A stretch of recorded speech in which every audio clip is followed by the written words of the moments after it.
Good morning. I'm Marilyn Dorst, and I pastor the Altamont United Methodist Church. The call that has brought me to this ministry is certainly not a dramatic one, but it is a journey that has been filled with blessings all along the way. You know, it's my belief that every Christian has a call on his or her life. Once we choose to follow Jesus Christ, we're given marching orders. And that means that we must move out and share the good news of God's love wherever we are. And therefore we do have a responsibility.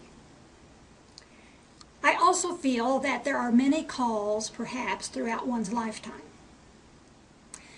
My first call came very early in my life. And that was as a layperson within the church, doing all that I could to be involved, even as a child, in the ministries of the church and even extending on beyond our own church into the community. I also was raised in a Christian family, a Methodist family, from the very beginning. And therefore, the idea of John Wesley's theological belief in grace has become a foundation that certainly my faith has rested on. Because according to God's grace, every one of us is loved. There is a purpose for our lives, and therefore we try very hard, I think, to find that we are fulfilling that purpose that God intended. And sometimes that's very difficult. But it's very interesting how God opens doors along the way. And my call to the clergy area of ministry came when the district superintendent in what used to be the Methodist, or the Chillicothe district in the United Methodist Church, called on the phone, knew I had retired from teaching, and knew that I had been a certified lay speaker at the conference for some time. And she said to me, "Would you be interested in leading a small rural church?"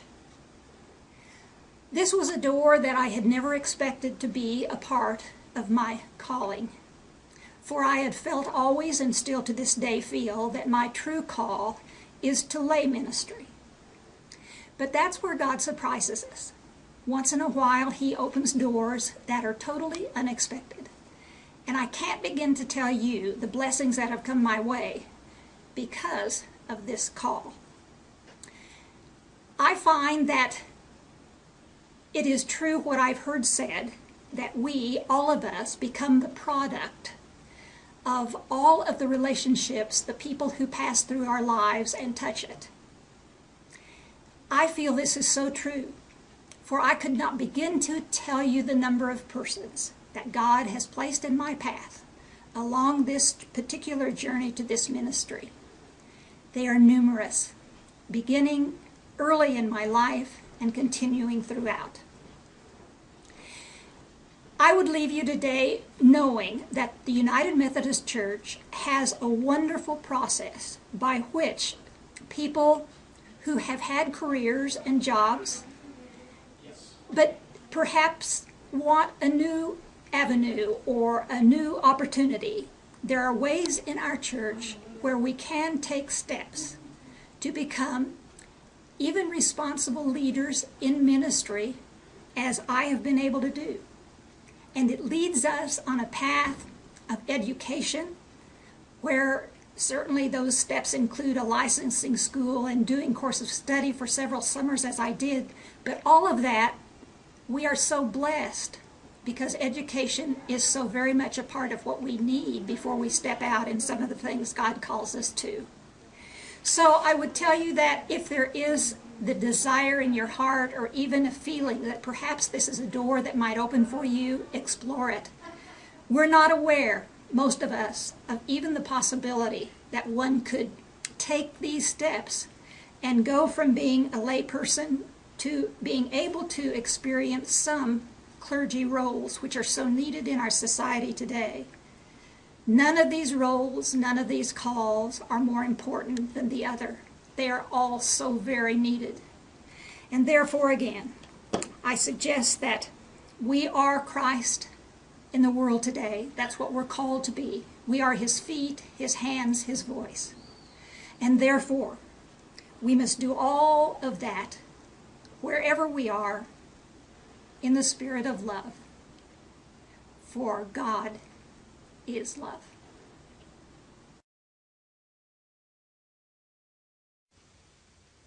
Hi, my name is Dave Rogers, and I believe that God calls us into ministry in a number of different ways throughout our life. And this testimony today is just one way that he has called me.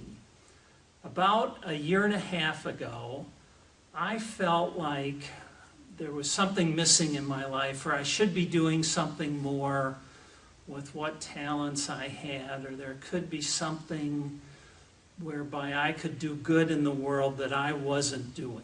And so I started praying to God that he would give me some direction and help me know what I should be doing. And I read about this technique whereby you pray as you normally would, and then at the end of the prayer you try to be still and silent and open to God's word and listen to what he has to tell you. So I started doing this, and it's harder than it seems, and it took me quite a while to perfect the being quiet and being still and listening and clearing everything else out of my mind so that I could hear any message that might be coming. And still, even after I got the technique down, nothing happened. But I really believed that it would work, and so I kept at it. And then one day, I got a response. And now, before I tell you what that response was, let me just say it wasn't audible. A voice didn't come from on high. It was more like a message bubbled up out of my subconscious.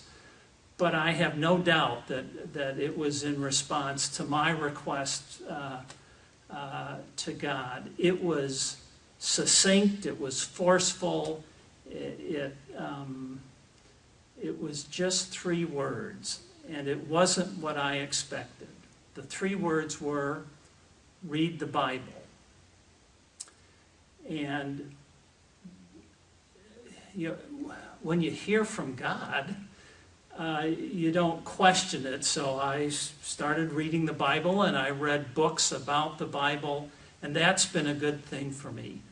But to be perfectly honest, it wasn't the message that I was expecting. I was expecting, some sort of, he might lead me on some path that might be a little bit more exciting.